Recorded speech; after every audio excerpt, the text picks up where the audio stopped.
తెలుగు శ్రోతలకు నమస్కారం. కొత్తపల్లి ఉదయబాబు గారు రచించినటువంటి ఈ పాపం మాదే అనే చక్కటి కథని వినేద్దామండి. ఇప్పుడంతా అవసరం ఏమొచ్చిందిరా? పైగా సెలవు రోజులు కాదు. అటు పిల్లలకు ఇటు కోడలికి సెలవు ఇస్తారో లేదో. మేము ఇప్పుడు ఇంటికి వచ్చి ఏం చెయ్యాలరా? మాకిక్కడ ప్రశాంతంగా ఉంది. ఇంకోసారి వస్తాంలే అన్నారు అంజనీదేవి గారు కొడుకును ఉద్దేశించి. మహీధర్ నొచ్చుకున్నట్టు చూశాడు.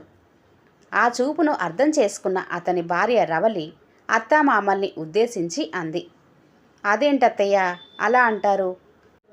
ఈ వయసులో మిమ్మల్ని ఒక్కరోజు కూడా ఇంట్లో ఉంచుకోలేకపోతున్నామే అని ఎంత మదన పడుతున్నామో తెలుసా?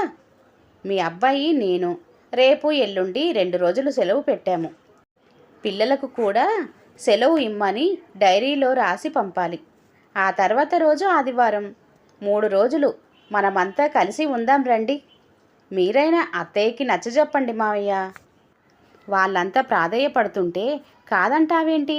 రిటైర్ అయి ఇక్కడకు వచ్చిన 6 నెలల తర్వాత మొదటిసారి వాళ్ళు ఇంటికి రమ్మని కోరుతున్నారు. అయినా మనం వెళ్తున్నది పరాయి ఇంటికి కాదుగా, మన కొడుకు కోడలి ఇంటికేగా. ఏమంటావు అన్నారు రమణారావు గారు భార్యకు నచ్చ చెబుతున్నట్టుగా. నేననేది అదే. 6 నెలలుగా అలవాటు అయిపోయిందిగా. అక్కడకు ఈ 3 రోజుల భాగ్యానికి వెళ్ళకపోతేనేం? అప్పుడప్పుడు అబ్బాయి వచ్చి మనల్ని చూసి వెళ్తూనే ఉన్నాడు. ఇంకా మనం అక్కడికి వెళ్ళి చేసేదేముంది అన్నారావిడ. అలా అనకమ్మా. మాకు కుదిరితే అసలు మిమ్మల్ని ఇక్కడ చేర్పించే వాళ్ళమే కాదు. ఇప్పుడైనా ఎవరో ఏదో అంటారనో మేము తీసుకువెళ్ళటం లేదమ్మా. మిమ్మల్ని మనస్ఫూర్తిగా ఇంటికి ఆహ్వానిస్తున్నాము అంటూ కోడలి వైపు ఆర్దోక్తిగా చూసిన చూపులోని అంతరార్థం గ్రహించిన అంజనాదేవి గారికి ఆ మాటలు కొడుకు మనసులో నుంచి రావటం లేదని, పెదవులపై నుంచే వచ్చాయని అర్థమైంది. అంతలో తమతో పాటే వృద్ధాశ్రమంలో ఉంటున్న పరశురామయ్య గారు లోపలికి వచ్చారు. హలో అంకుల్, బాగున్నారా అంటూ ఆయన్ని పలకరించాడు మహీధర్. తాను కూర్చున్న కుర్చీలోంచి లేచి ఆయన పాదాలకు నమస్కరించి, కూర్చోండి అంకుల్ అన్నాడు. తాను నేల మీద చతికిల పడుతూ. ఎంతసేపయిందయ్యా వచ్చి? మా అబ్బాయి పవన్, భార్యా పిల్లలు ఎలా ఉన్నారు అడిగారాయన. మహీధర్, పవన్ ఒకే ఆఫీస్లో పనిచేస్తున్నారు. బాగానే ఉన్నారంకుల్. మీరెలా ఉన్నారో చూసి రమ్మన్నారు. మీకు తమ నమస్కారాలు చెప్పమన్నారు. ఒకే ఆఫీస్లో పనిచేస్తున్నా వాడు ఆ సెక్షన్కి హెడ్, నేను ఈ సెక్షన్కి హెడ్. వర్కుతో ఒకటే బిజీ. మొన్న ఆ కాకినాడ క్యాంపుకి వెళ్ళాడు. ఈ వారం రాలేనని చెప్పమన్నాడు. మీరైనా అమ్మకి నాన్నగారికి చెప్పండి అంకుల్. రేపు ఎల్లుండి నేను రవలి పిల్లలు సెలవు పెట్టాము. అమ్మని నాన్నగారిని ఇంటికి తీసుకువెళ్ళేటందుకు వస్తే వాళ్ళు రాము అంటున్నారు.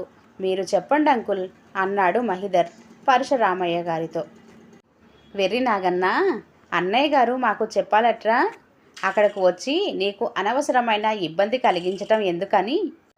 నేను బట్టలు సర్దుతాను, మీరు మాట్లాడుకుంటూ ఉండండి అన్నారు అంజనీదేవి గారు కొడుకు తల ఆప్యాయంగా నిమురుతూ. ఆంటీ ఏరంకుల్ అంటూ ఆయనతో కబుర్లలో పడిపోయాడు మహీధర్. ఆయన కోడలు మనవరాలు విశేషాలు అడుగుతూ ఉండిపోయింది రవలి. మధ్య మధ్యలో రమణారావు గారిని సంప్రదిస్తూనే 3 రోజులు ఉండేందుకు అవసరమైన లగేజీని సిద్ధం చేశారు అంజనీదేవి గారు. వాళ్ళు తెమిలాక తల్లిదండ్రులను తీసుకుని బయలుదేరాడు మహీధర్, భార్య రవలితో సహా. వదిన గారికి చెప్పండి అన్నయ్య గారు, 3 రోజుల్లో అంటే ఆదివారం సాయంత్రం వచ్చేస్తాం. ఇంతకీ ఆవిడ ఏరి అడిగారు అంజనీదేవి. అలసటగా ఉందని పడుకుందమ్మా, నేను చెబుతాలే, మీరు వెళ్ళి రండి. మీరు లేని ఈ 3 రోజులు ఈ ఓల్డేజ్ హోమ్ మరీ ముసల్దైపోతుంది. అయినా తప్పదు కదా, వెళ్ళిరండి రమణ అన్నారాయన. కొడుకుని కోడల్ని అనుసరించారు రమణారావు దంపతులు. కొడుకు ఇంటికి వచ్చాక స్నానపానాదులు పూర్తి చేసుకొని హాల్లో టీవీ చూస్తూ మనవళ్ళ కోసం ఎదురు చూడసాగారు రమణారావు దంపతులు. రాత్రి 8:30 సమయం. ఓ వాడిపోయిన బచ్చలి తీగల్లా వచ్చారు అంకిత, మదన్. నానమ్మ, తాతగారు అంటూ అమాంతం ఒడిలో వాలిపోయారు. వారిని తనివి తీరా ముద్దాడి వారి చదువు, స్కూల్ విశేషాలు అడుగుతున్నంతలోనే ఎదురింటి ఏదో పని మీద వెళ్ళిన రవలి రివ్వున వస్తూనే, మొదలెట్టారా నానమ్మ తాతయ్య బుర్రలు తినటం?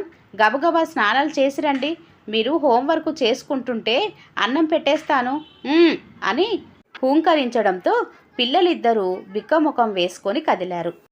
నెలసరి సరుకుల కోసం వెళ్ళిన మహీధర్ స్నానం చేసి, గుడ్ నైట్ నాన్నగారు, సాయంత్రం నుండి తిరగడమే, బాగా అలసిపోయాను, పడుకుంటాను అని తన బెడ్రూంలోకి వెళ్ళిపోయాడు. అరగంట గడిచాక పిల్లలు ఏం చేస్తున్నారో చూద్దామని లేవబోయిన అంజనీదేవి గారు నిద్రపోయిన కొడుకుని, కూతుర్ని ఒక్కొక్కరుగా వారి బెడ్రూములోనే పడుకోబెట్టి వచ్చిన రవలిని చూసి ఇక మాట్లాడలేకపోయారు. సారీ అత్తయ్య, పిల్లలిద్దరికీ లీవ్ ఇవ్వనని వాళ్ళ హెడ్ మిస్ తెగేసి చెప్పింది. అందుచేత రేపటి హోంవర్క్ చేస్తూనే నిద్రపోయారు వెర్రి వెదవలు. అన్నట్లు మీ వృద్ధాశ్రమంలో మీకు హాల్లోనే పడుకోవటం ఇష్టమని పక్క ఇక్కడే ఏర్పాటు చేశాను. మీకు చూడాలనిపించినంతసేపు టీవీ చూసి పడుకోండి, ఉదయం మాట్లాడుకుందాం అనేసి బెడ్రూమ్లోకి వెళ్ళి తలుపు వేసేసుకుంది. అంజనీదేవి గారు భర్తకేసి, అందుకే నేను రానన్నది అన్నట్టుగా చూసి లేచి మనవల బెడ్రూమ్లోకి వెళ్ళి వాడిపోయిన కలువల్ల గాఢ నిద్రలో ఉన్న మనవల నుదుట ముద్దాడి హాల్లోకి వచ్చారు. అప్పటికే టీవీ కట్టేసి నిద్రకు ఉపక్రమించిన రమణారావు గారి పక్కన నిద్రకు ఉపక్రమించారు. ఉదయం లేచి బ్రష్ చేసుకొని వంటగది వైపు వస్తున్న అంజనీదేవి గారు ఆగిపోయారు. మా అమ్మ కాఫీ ఎంత బాగా చేస్తుందో తెలుసా? ఆఖరి గుటక వేస్తూనే 2వ కప్పు కాఫీ అడిగేస్తావు అంటున్నాడు మహీధర్. నిజమా? అత్తయ్య అంత బాగా పెడతారా ఫిల్టర్ కాఫీ? నాకు తెలీదే. అయినా రోజు నా చేతి కాఫీ తాగుతూ ఒక్కరోజైనా ఆ మాట చెప్పలేదేం? నీ మొహం, చాలాసార్లు అన్నాను, నువ్వు వినిపించుకొని ఉండవు. అలాగే అమ్మ వంట చేసిందంటే ఇక మరునాటి వరకు భోజనం చేయనవసరం లేదు. అయితే ఈ 2 రోజులు మీ అమ్మగారి చేత వంట చేయించుకోండి బుంగమూతి పెడుతూ అన్న రవలి వంటగదిలోంచి బయటకు రాబోతూ అత్తగారిని చూస్తూనే అంది ఫిర్యాదు చేస్తున్నట్లు. చూడండి అత్తయ్య, మీరెంతో బాగా వంట చేస్తారట. అంటే ఇంతకాలం నుంచి నా వంట కర్మకాలి తింటున్నారనేగా అర్థం. పోనీలేమ్మా, అలాగని ఎందుకు అనుకోవాలి? ఈ 2 రోజులు నువ్వు వంట ముట్టుకుంటే నా మీద ఒట్టే, సరేనా అంటూ కాఫీ కలపటం కోసం నడుం బిగించారు ఆమె. భోజనాలు అయిన వెంటనే ఆఫీస్ నుండి అర్జెంటు ఫోన్లు రావడంతో విసుక్కుంటూ మహీధర్ కాలనీలో మరో ఆఫీసర్ గారి భార్య దగ్గర క్లచ్ వర్క్ నేర్చేసుకొని వస్తానని రవలి వెళ్ళిపోయారు. మళ్ళీ ఎప్పుడో సాయంత్రం వేళకు వచ్చారు. అప్పటికే రాత్రి వంట కూడా పూర్తి చేసేశారు అంజనీదేవి గారు. తాను నేర్చుకున్న వర్కు, కొత్తగా నేర్చుకున్న ఎంబ్రాయిడరీ వర్కు, చేసిన చీరలు అన్నీ చూపుతూ కబుర్లు చెబుతుండగానే పిల్లలు వచ్చారు. మళ్ళీ గత రాత్రి టైం మామూలే. ఇదే విధంగా శనివారం కూడా గడిచిపోయింది. రేపు సెలవే కదా, ఈవేళ అయినా పిల్లలతో మేము కాసేపు కబుర్లు చెప్పుకోవచ్చా అడిగారు రమణారావు గారు కోడలిని. అయ్యో ఎంత మాట, వాళ్ళకి ఖాళీ లేక గాని, లేకపోతే మీతో ఎన్నెన్నో కబుర్లు చెప్పేవారు పిల్లలు. ఈ వేళంతా మీరు తాతగారితో నానమ్మగారితో కబుర్లు చెప్పుకోండి, మీ ఇష్టం అంటూ పర్మిషన్ ఇచ్చింది రవలి. ఆ కొద్ది సమయానికి బ్రహ్మానంద పడిపోయారు ఆ దంపతులు.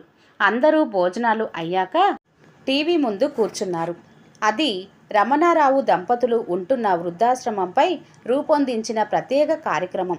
ఆ వృద్ధాశ్రమంలో వృద్ధుల మనోగతాలు, వ్యధలు, వేతలు, ఏ పరిస్థితుల్లో తాము అక్కడ చేరినది నిర్మోహమాటంగా వెల్లడిస్తున్నారు.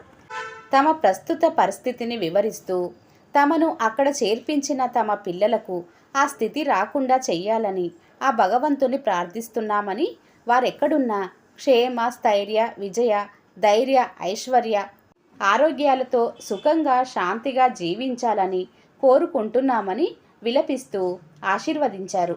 కొందరు వృద్ధులైతే వెక్కి వెక్కి ఏడ్చారు. తమను అక్కడ చేర్చాక కనీసం బ్రతికి ఉన్నామో లేదో చూసే నాదుడు లేడని. పరశురామయ్య గారు, ఆయన భార్య కూడా మాట్లాడారు. మహీధర్, రవలి మొఖాలు నల్లగా అవటం గమనించారు రమణారావు దంపతులు. ఆ కార్యక్రమం మీద తీవ్ర నిరసన తెలియజేసింది రవలి. వాళ్ళ పిల్లలు ఎటువంటి పరిస్థితుల్లో తమ ఇళ్లల్లో ఆ తల్లిదండ్రుల్ని ఉంచలేకపోతున్నారో ఆ టీవీ వాళ్ళకేం తెలుసును. అయినా ఆ ముసలాళ్ళు కూడా అంత నిర్మోహమాటంగా తమ పిల్లలు ఎంత వెధవలో అలా బహిరంగంగా చెప్పేయాలా? ప్రజలందరి ముందు వెధవల్ని చెయ్యాలని కాకపోతే అంటూ. పోనీలేమ్మా, వాళ్ళ మనసులో బాధ కొద్దీ అలా అని ఉంటారు. అందరూ మీలా వారానికో నెలకో ఒకసారైనా వచ్చి కనిపించి వెళ్తుంటే ఆ ముసలి ప్రాణాలు ఎంత సంతోషిస్తాయో అది వాళ్ళంతటా వాళ్ళు తెలుసుకోవాలి కానీ ఎవరం చెయ్యగలం అన్నారు అంజనీదేవి. నాకు తలనొప్పిగా ఉంది, నేను వెళ్ళి పడుకుంటా నాన్నగారు అంటూ తన బెడ్రూంలోకి వెళ్ళిపోయాడు మహీధర్. మీరు ఇవాల్టికి తాతగారి దగ్గరే పడికేసేయండి, ఆయన బుర్ర పాడైపోయింది, నేను వెళ్తానత్తయ్యా అంటూ భర్తను అనుసరించింది రవలి. నిద్రపోతున్న మనవల్ని చూస్తూ ఎవరి జ్ఞాపకాల్లో వాళ్ళు ఉండిపోయిన రమణారావు దంపతులకు చాలాసేపటికి గాని నిద్ర పట్టలేదు. అర్ధరాత్రి హఠాత్తుగా మెలకువ వచ్చింది అంజనాదేవి గారికి. మంచినీళ్లు తాగుదామని వంటగది వైపు రాబోతున్న ఆమె కొడుకు బెడ్రూంలోంచి వినబడుతున్న మాటలు వింటూ ఆగిపోయారు. పెళ్ళం 2 రోజుల పాటు వంట చేయకుండా మీరు ప్లే చేసిన ట్రిక్ గ్రాండ్ సక్సెస్, అందుకు మీకు ఈ బహుమతి. ఆమె ఏం బహుమతి ఇవ్వబోయిందో గాని మరేంటనుకున్నావు అయ్యగారంటే? ఇంత చిన్న బహుమతా అంటున్నాడు గారంగా మహీధర్. లేదు లేదు, మీ ఫ్రెండ్ పవన్ ఆ టీవీ9 కార్యక్రమం ఉందని ముందుగా తెలుసుకొని చెప్పబట్టి సరిపోయింది. వెంటనే మీ అమ్మా నాన్నల్ని అక్కడి నుంచి తప్పించి తీసుకొచ్చేశాం. అదే వీళ్ళు కూడా అక్కడే ఉండగా ఆ కార్యక్రమం జరిగి ఉంటే మన గురించి వీళ్ళు ఏం చెప్పేవారో ఏమో. మన పని అయిపోయిందిగా, రేపు తీసుకెళ్ళి అక్కడ వదిలేసి రండి. ఏది ఏమైనా నా మాట మన్నించి నా కోరిక తీర్చినందుకు మీకు అసలైన బహుమతి నేనే. మీ ఇష్టం వచ్చినట్లు చేసుకోవచ్చు అంది రవలి. నీ పంతం నెగ్గించుకునేందుకు వారం రోజులు పస్తు పెట్టి ఇప్పుడు బహుమతులు ఇస్తావా? అసలు నిన్ను ఇక వినలేకపోయారు ఆవిడ. లేక లేక కలిగిన ఒక్కగానొక్క కొడుకుని అల్లారు ముద్దుగా పెంచి ప్రాణప్రదంగా ప్రేమించి అడిగిందే తడువుగా కాదనకుండా అతి చిన్న కోరిక నుండి అతి పెద్ద కోరిక వరకు తీర్చి పెద్ద చేసినందుకు తమ కొడుకు తమకు ఇచ్చే విలువ ప్రతిఫలం ఇదా? ఎంత నాటకమాడాడు! తల్లిదండ్రులందు దయలేని పుత్రుడు. సుమతీ శతకంలోని పద్యం గుర్తుకు వచ్చింది ఆమెకు. దాసుడైన వాడికి, అది భార్య దాసుడైన వాడికి ఈ వృద్ధాప్యంలో కన్నవారిని సాకే అవకాశం లేదు ఈ రోజుల్లో. వీళ్ళకన్నా ఆశ్రమంలోని వారే తమకు అసలైన ఆత్మబంధువులు. తనకు మాలిన ధర్మం పనికిరాదు నాయనా అని నేర్పించినందుకు నీవు నేర్పిన విద్యయే నిరజాక్ష అన్నట్టు చేశాడు. ఈ శిక్ష అనుభవించాల్సిందే. అవును, ఈ పాపం మాదే. ఉదయాన్నే లేచి ఒక్క క్షణం కూడా ఇక్కడ ఉండకూడదు అని నిర్ణయించుకొని మంచినీళ్లు కూడా తాగటం మర్చిపోయి వచ్చి గాఢ నిద్రలో ఉన్న భర్త పక్కన పడుకొని బెడ్ లైట్ కేసి చూస్తూ ఉండిపోయారామె. ఈ కథ ఇంతటితో సమాప్తం. కథ కనుక నచ్చినట్లయితే లైక్ చేయండి, షేర్ చేయండి. అలాగే మరిన్ని మంచి వీడియోల కోసం ఛానల్ని సబ్స్క్రైబ్ చేసుకోండి. మరొక కథతో మళ్ళీ కలుద్దాం. అంతవరకు సెలవు. నమస్తే. ధన్యవాదములు.